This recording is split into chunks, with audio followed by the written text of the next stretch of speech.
আপনারা জানেন যে আজকে অত্যন্ত গুরুত্বপূর্ণ যা মানবাধিকার বিষয়ক অধ্যাদেশ এবং স্বাধীন বিচার বিভাগের জন্য যে আমাদের এত লড়াই সংগ্রাম, সেই স্বাধীন বিচার বিভাগের জন্য বিচারপতি নিয়োগ অধ্যাদেশ এবং বিচার বিভাগের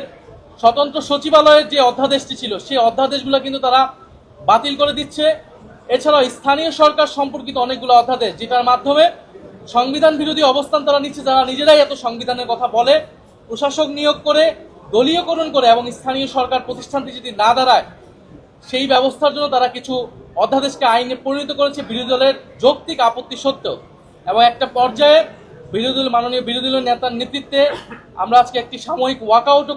করতে বাধ্য হয়েছি, কারণ গণতন্ত্র বিরোধী গণবিরোধী অনেকগুলো আইন আজকের এই মহান সংসদে